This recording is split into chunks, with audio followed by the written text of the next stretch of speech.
e depois da oração a gente se divide em classes, tá bom? Pai, nós te agradecemos por este dia e por este momento que temos aqui. Que de fato, como acabamos de ouvir, possamos entregar ao Senhor tudo o que nós temos e o que nós somos. Nós clamamos ao Senhor assim, agradecidos, porque com a tua graça o Senhor nos salvou e também nos ensina. Te agradecemos no nome de Jesus. Amém.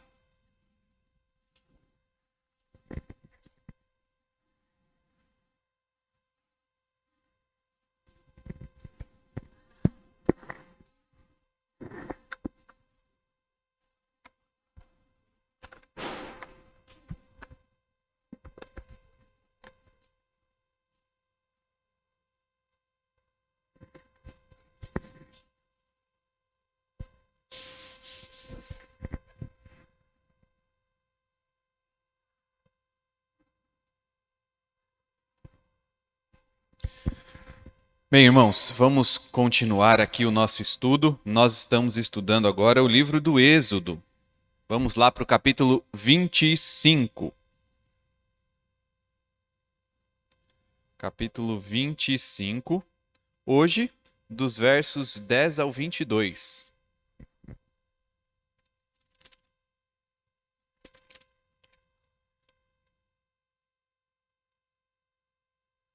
Nós vamos ver sobre a construção da Arca da Aliança. Mas, antes de mais nada, vamos orar mais uma vez.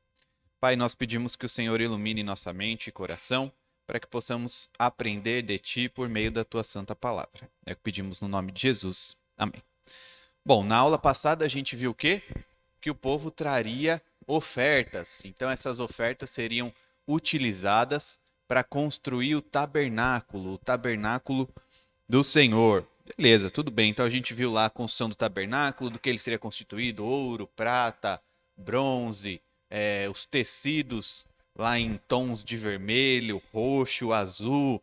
Coisa ia ficar bonita. E o Senhor descreveu quais itens que seriam recebidos, né? Quais poderiam ser recebidos para isso. Agora então a gente vai ver como se dá a construção da Arca da Aliança. A gente pode entender então que a gente tem um sentido de importância maior no item que é falado em primeiro.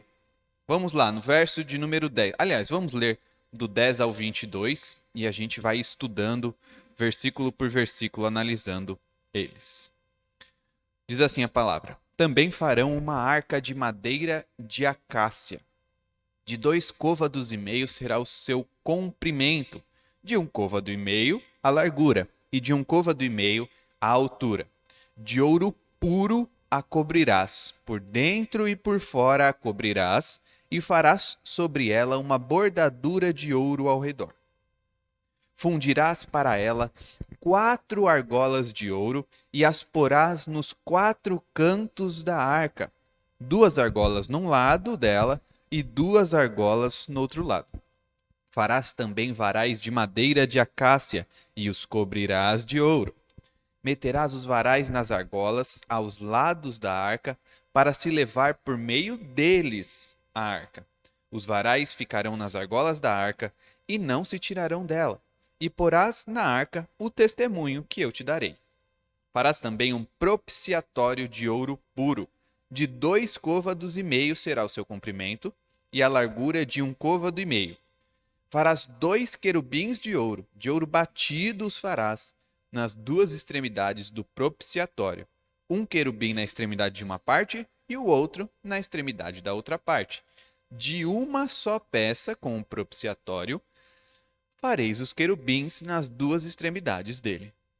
Os querubins estenderão as asas por cima, cobrindo com elas o propiciatório. Estarão eles de face voltadas uma para a outra, olhando para o propiciatório. Porás o propiciatório em cima da arca, e dentro dela porás o testemunho que eu te darei. Ali virei a ti de cima do propiciatório, do meio dos 2 querubins que estão sobre a arca do testemunho. Falarei contigo acerca de tudo o que eu te ordenar para os filhos de Israel.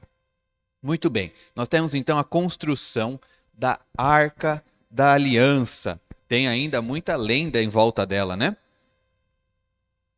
Muita gente que diz: onde é que será que está essa arca? Tem até filme de explorador famoso aí procurando a tal da arca. A questão verdadeira é que ninguém encontrou. Por quê? Porque não é para encontrar mesmo. Imagina só o nosso coração idólatra como é se nós tivéssemos a arca. Hã? Aí pronto. É, ainda nós estamos passando por uma data que é tida como muito importante no Brasil, não é? Onde uma imagem é tão reverenciada. Imagina só se nós tivéssemos a Arca da Aliança. Seria, né, certamente motivo para grande idolatria. Ainda bem que já não encontramos ela mais. Mas nós temos a descrição exata, ou quase exata, de como ela era, de como o Senhor ordenou que se fizesse. E claro, lá para frente, em Êxodo 37, dos versículos 1 a 5, temos também a descrição dizendo: eles fizeram exatamente assim. Foi exatamente assim que foi feita a arca e em seguida o propiciatório. Mas vamos uma coisinha de cada vez. Quando a gente olha para o nome arca, o que vem à cabeça de vocês? Arca. O que é uma arca? Eu já penso logo em outro camarada, em Noé, né? A arca de Noé.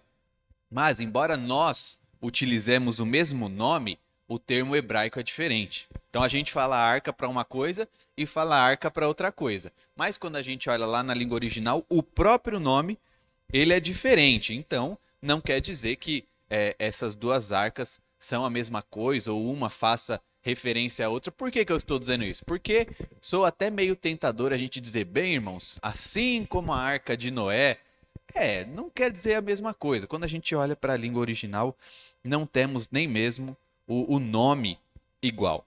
Então vamos lá para o tamanho dessa arca. Claro, aqui nesse tempo, imaginem só, a gente deu uma olhadinha nisso semana passada, mas imagina só que a gente não tem uma fita para medir, não tem uma régua, a contagem de tamanho não é igual a nossa, né? São centímetros, metros, quilômetros. Com o que é que a gente pode medir as coisas? Aí eu quero consultar os irmãos, podem me responder. Imagina que eu tenha que medir aqui o tamanho desse piano para saber se ele cabe em algum canto. Como é que eu vou medir? Eu não tenho fita nenhuma aqui. Vocês têm alguma ideia de como eu posso medir? O Nilson está abrindo o braço ali. Aqui também a gente tem o palmo, né? Boa, é isso mesmo. Então as medidas usadas por estes homens antigamente era mais ou menos essa. É o que a gente tem. Mas o côvado tem gente que sabe, tá mostrando ali no fundo.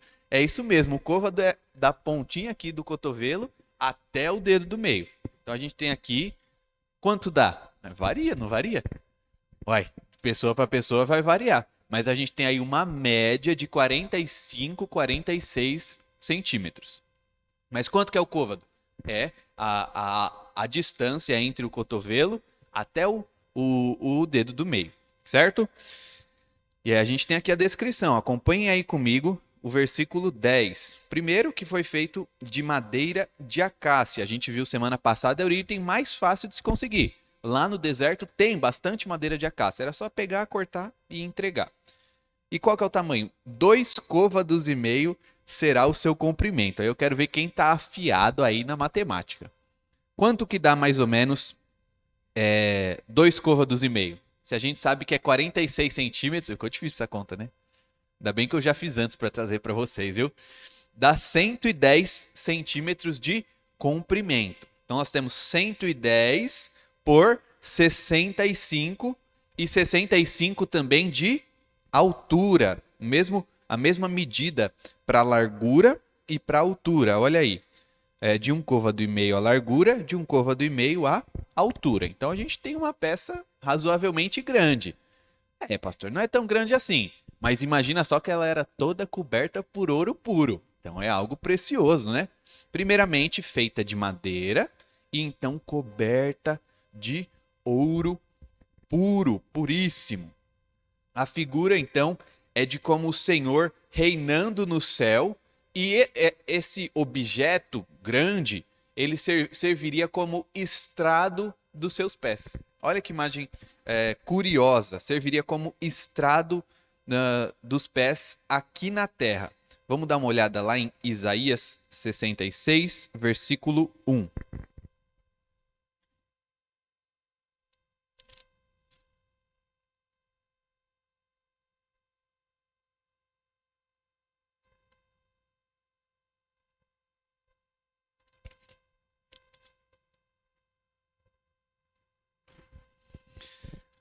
Isaías 66, versículo 1. Assim diz o Senhor: o céu é o meu trono, e a terra o estrado dos meus pés. Que casa me edificarei vós? E qual é o lugar do meu repouso? Então, aqui, uma bela bronca ao povo de Israel, mas nós entendemos que, assim como o trono dele está no céu, também essa arca, esse propiciatório, vai servir como estrado dos pés dele, naquele momento, aqui na terra. Ele continua reinando, mas ele se faz presente de forma especial, certo? Aí eu quero explorar um pouquinho com vocês essa questão da arca ser feita de madeira de acácia. Que, como eu lembrei aos irmãos, era o material mais simples. A gente tinha ouro, tinha pedras preciosas, tudo que poderia ser entregue, mas tinha esse item tão comum, mais comum que tínhamos lá. E o item mais importante, a Arca da Aliança, seria feito de madeira de acácia e revestido de ouro. Então, qualquer um poderia participar dessa confecção, doando aquilo que era, sim, também o mais simples. Todavia, devia ser coberto de ouro. Por quê? Para mostrar a santidade, a separação, a pureza de Deus. Tudo bem até aí? Vamos então para o versículo 11. Vai dizer lá: essa arca devia ser coberta por dentro e por fora, toda com ouro. E ainda deveria haver uma bordadura de ouro. Essa bordadura, muito provavelmente signifique. Então a gente tem primeiro a arca aqui, e aí a voltinha que ela vai fazer, né? Por que isso? Por que esse detalhe? Porque o negócio é para ser feito direito mesmo. Não é para fazer uma caixa e jogar lá, Deus vai se fazer presente no meio da gente. Não uma caixa aí, não. Negócio de ouro, bonito, com bordadura em volta. Novamente, é um trabalho que a gente faz porque o Senhor estará no nosso meio por meio daquilo ali. Então, a gente tem que fazer direitinho, né? Um ângulo ali na extremidade. É isso que nós entendemos que seja essa bordadura. Vamos então para o versículo 12. Era necessário ainda que tivéssemos 4 argolas na arca, 2 de cada lado. Claro, essas argolas feitas do quê? De ouro, completamente de ouro. E 2 de cada lado, de forma bem simétrica. Por quê? O versículo 13 responde. Para que isso era importante? Aliás, o 13 fala: farás também varais de madeira de acácia e os cobrirás de ouro. Para que argola? Para colocar os varais, né? Os varais também de ouro, do mesmo material da arca. E por que então que a gente precisa de varais? Ora, claro, para poder carregar. Então a arca, ela é um objeto móvel. Olha lá: meterás os varais nas argolas aos lados da arca para se levar por meio deles a arca. Imagine só que nós somos o povo e tanta coisa maravilhosa acontecendo. A gente vai receber essa mensagem de Moisés. É bem possível que essa parte passasse por nós meio desapercebido, né? Óbvio, varal a gente vai colocar lá é para carregar a arca, né? Bom, mas isso é ordem do Senhor, não pode passar assim corrida por nós. Por quê? Porque tem um jeito correto de carregar a arca. Mas isso não é detalhe? Vamos ver se é detalhe um pouquinho mais à frente. Tem um jeito de carregar a arca, isso lembra a santidade do Senhor. Não somente ela ser completamente coberta de ouro, como também haver um jeito correto. Nós já vimos, há um jeito correto de adorar ao Senhor. Há também um jeito correto de carregar a sua arca. 15, portanto, os varais deveriam sempre ser mantidos ali. Veja, não é para tirar o varal. Ah, não, deixa a arca, encosta o varal ali. Não, sempre mantidos ali. Por quê? Porque é essa a forma que a arca tem que ser movida. Essa é a forma que ela tem que ser carregada. E é interessante nós notarmos que os outros objetos, a gente vai estudar isso com mais calma à frente, eles tinham também varais. Por quê? Imagina só, a gente está lá no deserto, precisa carregar todos esses itens, levinho não era, né? Carregar todos esses itens por meio do quê? Desses varais. Mas a arca, ela é diferente dos outros itens, porque ela tem varais permanentes. Os varais deveriam continuar sempre ali nela, faz parte da arca. Isso lembra alguma história a vocês? A arca, ter um jeito correto de carregar, lembra, né? Vamos lá para 1 Crônicas. 1 Crônicas 13, versículos 9 e 10. Vou dar mais ou menos o contexto aqui. O povo tinha perdido a arca, imagina só. Foi para a guerra, perdeu a arca, tá lá com os filisteus. Mas a arca tem de fato poder, porque o Senhor se faz presente ali nela. Então trouxe praga sobre os filisteus, eles ficaram assustados. E aí Davi vai lá buscar a tal da arca. Irmãos, acabamos de ler aqui. Se fossem vocês, como é que vocês trariam essa arca? Sejam sinceros. O que vocês acham? Qual que é uma boa ideia? Vamos pensar que seja hoje em dia. Um de cada lado. Olha, eu vou ser sincero, eu acho que eu ia falar assim: ninguém tem uma caminhonete aí, não? Ajuda, né? Ajuda. Pegar, senão tem que arrumar 4 cabra forte pra trazer, o negócio é pesado. Vamos pensar na caminhonetezinha aí? Não, qualquer caminhonetezinha aí a gente consegue colocar e traz ela. Parece que é melhor, não é? Ah, vamos ver o que acontece. Mas, ó, já vou avisar que eu não vou lá atrás com a arca, não, viu? Se alguém quiser, tudo bem. Eu acho que eu prefiro ir dirigindo. Olha lá, 1 Crônicas 13, 9 e 10. Quando chegaram à eira de Quidom, estendeu Uzá a mão à arca para segurar, porque os bois tropeçaram. Então a ira do Senhor se acendeu contra Uzá e o feriu, por ter estendido a mão à arca, e morreu ali perante Deus. Tá vendo? Eu não vou lá atrás na caminhonete com ela, não. Porque no reflexo, né? Imagina, no nosso contexto seria ele passou numa lombada, a arca vai cair, no reflexo, você, pum, acabou. Fim. Uzá foi, já era. Por quê? Mas aí a gente pode também pensar, poxa, mas foi de boa intenção. É verdade. Foi de boa intenção. Mas eu fiz isso de bom coração. É verdade. Eu não tenho dúvida nenhuma. Alguém tem dúvida de que Uzá fez isso de bom coração? Era para não deixar a arca cair, gente. Presença de Deus, o item mais precioso do povo, representando a própria presença do Senhor ali entre eles. A intenção era de não estragar a arca. Mas o que o Senhor fez? Acabou, não tem mais Uzá. Morreu. O que a gente aprende com isso? Basta a boa intenção? Basta o bom coração? Pensa nisso, basta? O que a gente aprende com essa história? Basta a boa intenção de Uzá? Bastou? Foi suficiente? De boa intenção ele certamente estava cheio. Mas há um jeito correto, o Senhor disse, ele prescreveu. Ele falou, é assim que tem que se fazer. Mas, primeiramente, Davi, né, que resolveu carregar com um carro de bois, e também Uzá, resolveram fazer de forma diferente. O resultado, então, foi esse. Não basta boa intenção. Ela é importante, mas a gente tem que fazer conforme o Senhor nos manda, conforme a sua palavra fala. A gente pode continuar aqui na descrição e fala, olha só o versículo 11. Desgostou-se Davi, porque o Senhor irrompera contra Uzá, pelo que chamou aquele lugar Pérez Uzá até o dia de hoje. Temeu Davi a Deus naquele dia e disse, como trarei a minha arca de Deus? Gente, como que traz a arca de Deus? Pega aqueles varais e traz, por favor.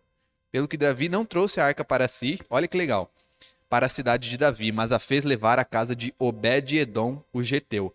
Assim ficou a arca de Deus com a família de Obed-edom, 3 meses em sua casa, e o Senhor abençoou a casa de Obed-edom e tudo o que ele tinha.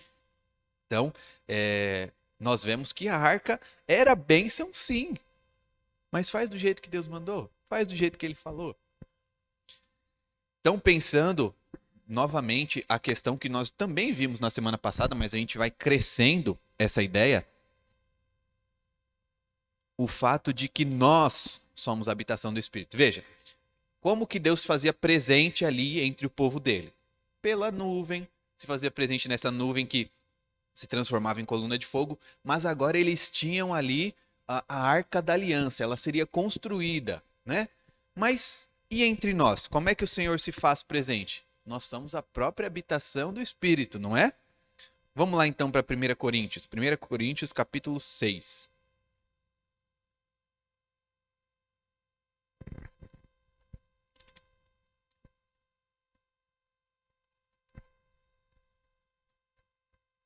Primeira Coríntios 6, nós vamos ler dos versículos 12 até o 20.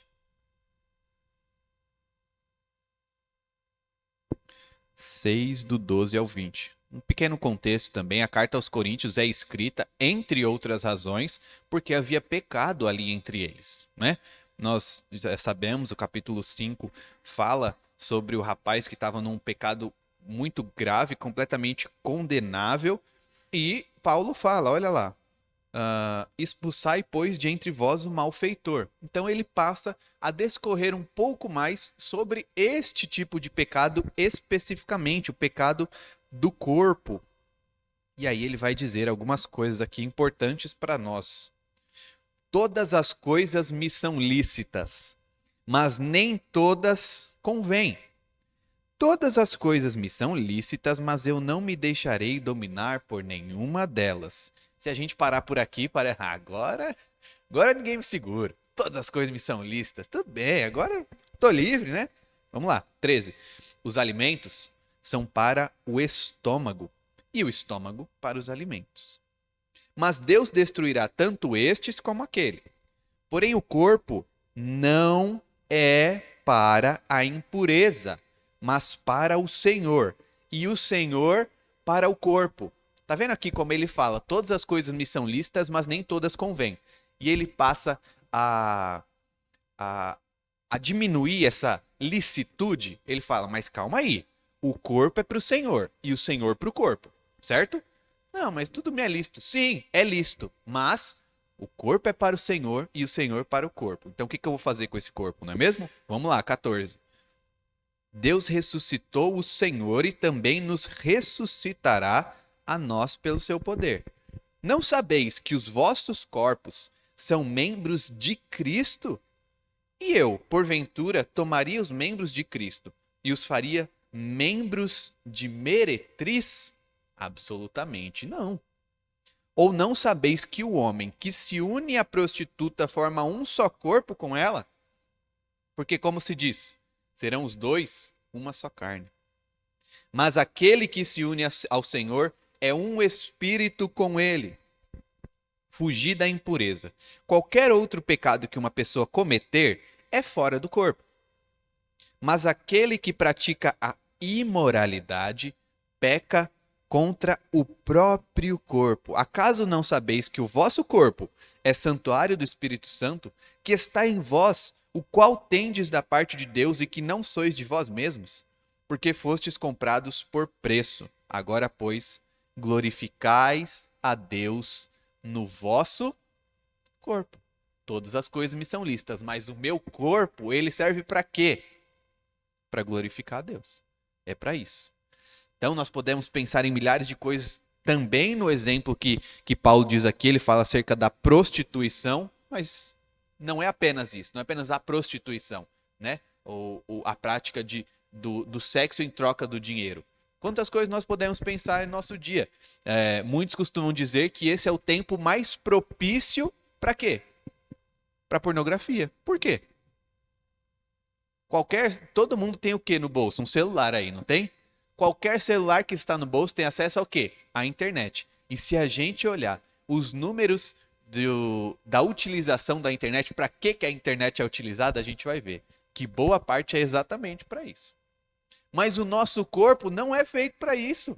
Mas todas as coisas me são lícitas, não são? Sim, mas o corpo é para glorificar ao Senhor. Isso glorifica ao Senhor? Não, de forma alguma. Então a gente vê que bem como Uzá estava cheio de boa intenção, talvez nós estejamos cheios de boa intenção com o nosso corpo.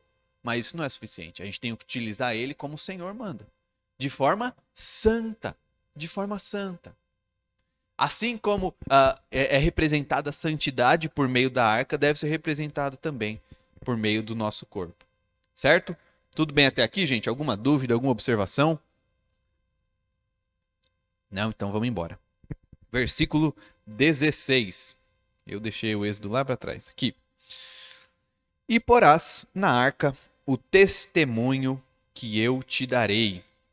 Então, é dito aqui e também lá no versículo 21. A gente vai dar uma olhada nele, mas vamos ler aqui. Ó. Porás o propiciatório em cima da arca e dentro dela porás o testemunho que eu te darei. Ora, que testemunho será que é esse?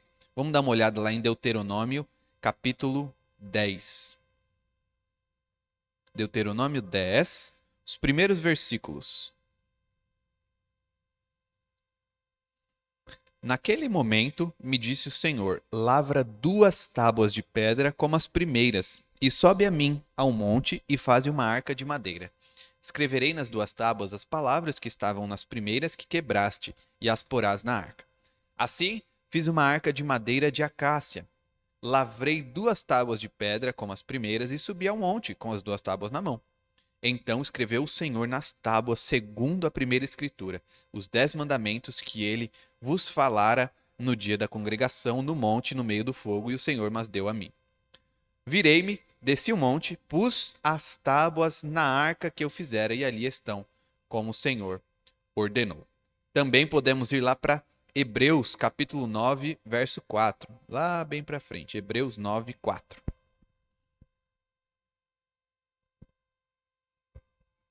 Está falando aqui sobre exatamente o nosso assunto, né?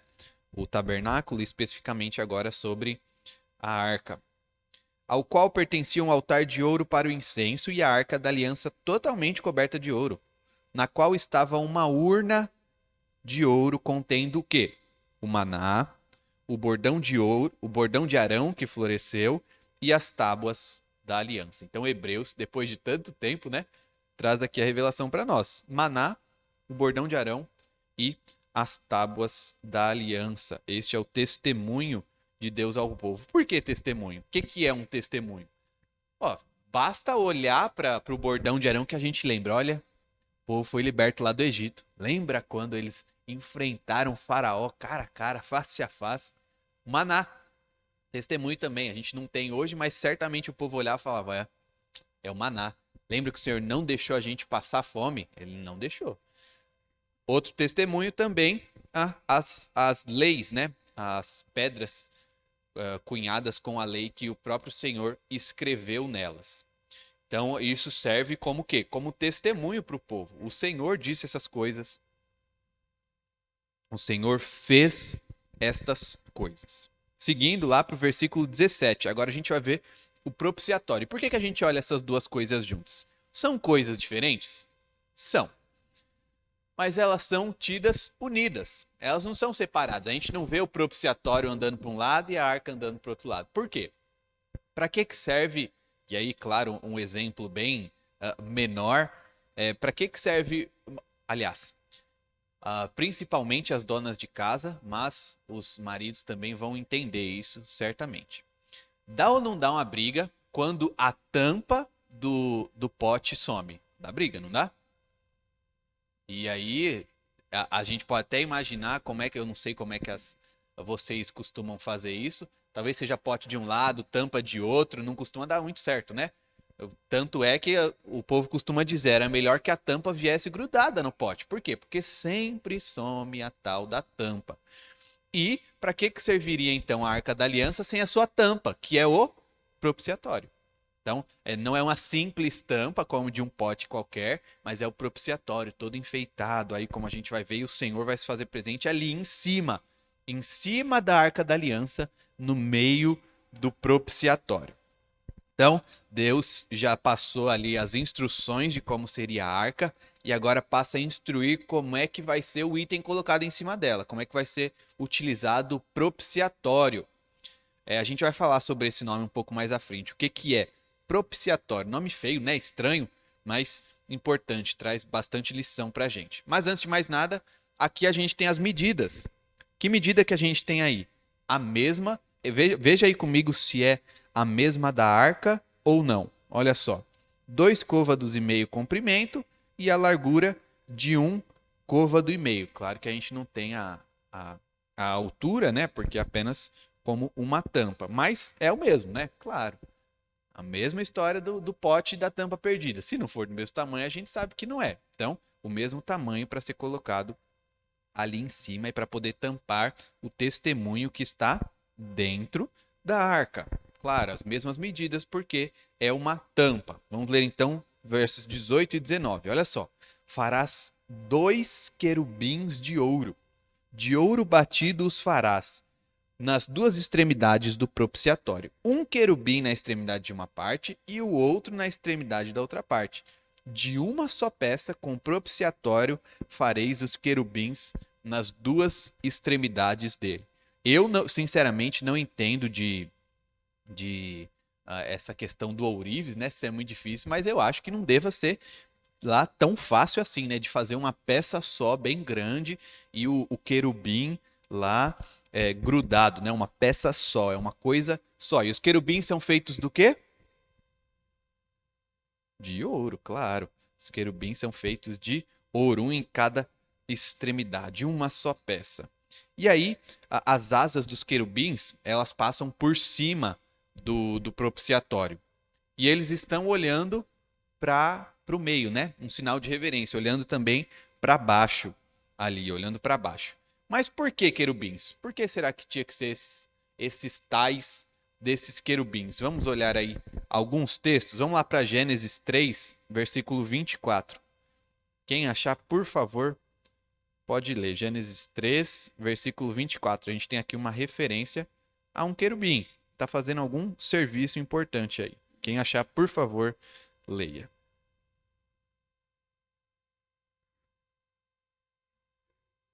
3:24.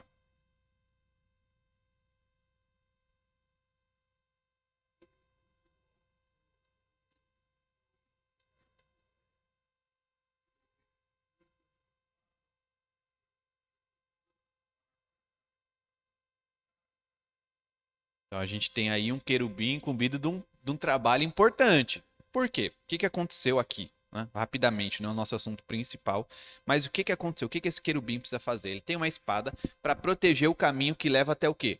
Até a árvore da vida.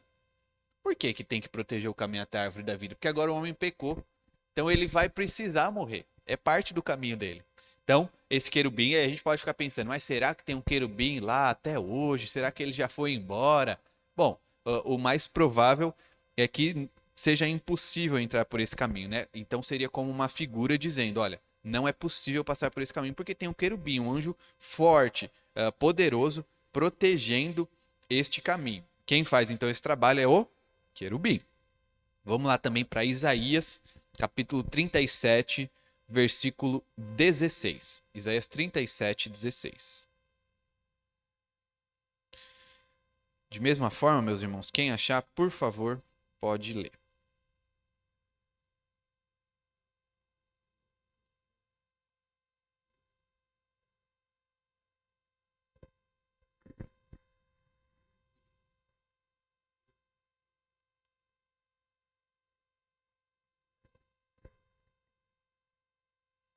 Legal. E aí a gente vê, claro, numa cronologia, primeiro Deus se revelou como aquele que estaria presente entre os querubins e depois que Isaías vai descrever dessa mesma forma. Mas nós vemos a Escritura concordando com isso. Olha, o Senhor é aquele que está entre os querubins. E aí, finalmente, só para a gente dar uma olhada como é que são esses querubins, vamos ver lá em Ezequiel 10. Ezequiel capítulo 10, versículos 5 ao 14 a gente vai ler. Ezequiel 10, do 5 ao 14.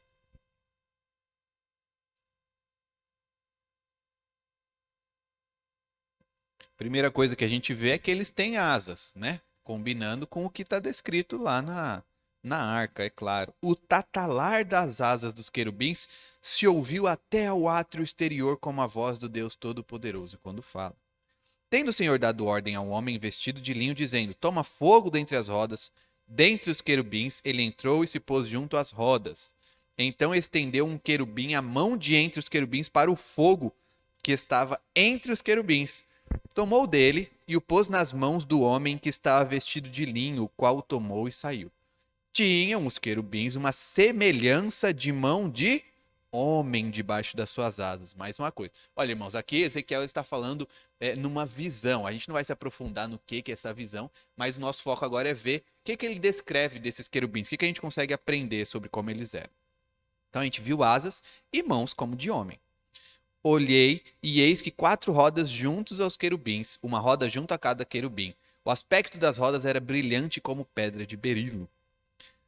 Quanto ao seu aspecto, tinham as 4 a mesma aparência, era como se tivesse uma roda dentro da outra. Andando elas, podiam ir em 4 direções e não se viravam quando iam. Para onde ia a primeira, seguiam as outras e não se viravam quando iam. Todo o corpo dos querubins, suas costas, tem costas, as mãos, as asas e também as rodas que os 4 tinham estavam cheias de olhos ao redor. Quanto às rodas, foram elas chamadas girantes, ouvindo-o eu. Cada um dos seres viventes tinha 4 rostos. O rosto do primeiro era o rosto de querubim, o do segundo, o rosto de homem, o do terceiro, o rosto de leão e o do quarto, o rosto de águia. Os querubins se elevaram. São estes os mesmos seres viventes que vi junto ao rio Quebar. Eu não sei se a gente pode escrever isso com uma coisa bonita. Eu acho que é um pouco mais assustador. Imagina, cada um com o rosto de um bicho e esse daqui tem rosto de... Bom, a gente vê a mesma descrição também lá em Apocalipse, né? Quando fala dos seres viventes. Apocalipse 11 fala sobre isso. 11, versículo 19. Abriu-se então o santuário de Deus que se acha no céu, e foi vista, olha o quê? A arca da aliança no seu santuário, e sobrevieram relâmpagos, vozes, trovões, terremoto e grande saraivada. A gente vê aqui a referência a arca da aliança, mas a gente encontra lá no capítulo 5, em outros lugares, a referência também a estes seres. No 5 especificamente, eles louvando ao Cordeiro, louvando a Cristo. Vamos ver somente mais alguns textos para dar uma luz para a gente sobre isso. Salmo 99.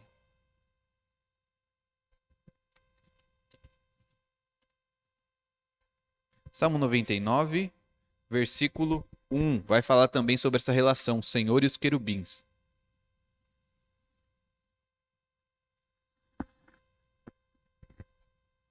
Quem encontrar, pode ler, por favor, meus irmãos.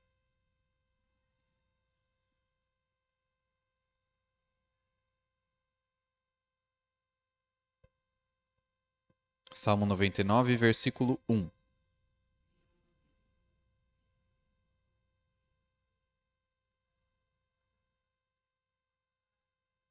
Ótimo, ele está entronizado acima dos querubins. É que a gente vê uma imagem um pouquinho diferente, né? Por quê? Nós vemos então a questão, ele está entre ou ele está acima dos querubins? Vamos lá para Salmo 80, tá pertinho aí, 80, também o primeiro versículo. O que fala aí? Salmo 80, versículo 1.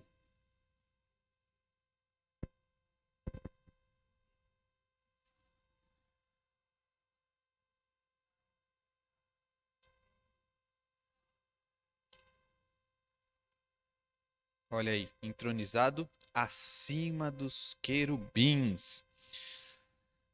E por fim, vamos lá também para 2 Reis 19:15. Esse daqui é o versículo final sobre a questão dos querubins, tá? 2 Reis 19:15.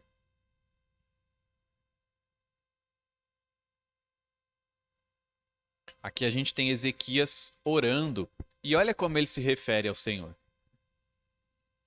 E orou perante o Senhor, dizendo: Ó Senhor, Deus de Israel, que está entronizado acima dos querubins, tu somente és o Deus de todos os reinos da terra. Tu fizestes os céus e a terra. Nós temos então esse propiciatório, que é a representação de uma cena celeste, de como é mesmo lá no céu. A gente entende que os anjos estão lá adorando ao Senhor. Os querubins estão lá louvando a Deus. Ele está entre estes querubins, está sendo louvado por eles. Então, o que está mostrado ali nessa imagem do propiciatório é o que de fato acontece lá no céu. Então, dentro da arca está lá o testemunho e a gente coloca isso para fechar a arca da aliança. Mas note que, embora tenhamos querubins, e o Senhor próprio falou, né? Faça querubins. Ele disse em algum momento para fazer uma imagem dele mesmo? Aí onde a gente leu, será que está escrito em algum lugar? Será que está escondido, a gente passou meio direto, passou meio batido? Não. Imagem de Deus não se deve fazer. Não se deve fazer. Basta os querubins e o Senhor vai se fazer presente ali entre eles. Então vamos lá para o versículo 21. Continuando aqui nosso estudo, nossa exploração do texto. Versículo 21. Porás o propiciatório em cima da arca e dentro dela porás o testemunho que eu te darei. Bom, obviamente não nessa ordem, né? Porque se estiver fechado, não dá para colocar. Mas a ideia é essa. A gente vai colocar ali o testemunho que a gente já estudou, já foi descrito. E em seguida, então, pode colocar a tampa, que é o propiciatório. E aí o último versículo, ali virei a ti, e de cima do propiciatório, do meio dos dois querubins que estão sobre a arca do testemunho, falarei contigo acerca de tudo o que eu te ordenar para os filhos de Israel. Veja, Deus está... eu quero que os irmãos me respondam. Deus está falando com quem especificamente nesse momento aqui?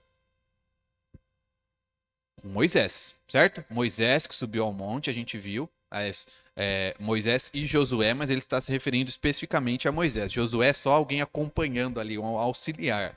Então ele está falando ali com Moisés.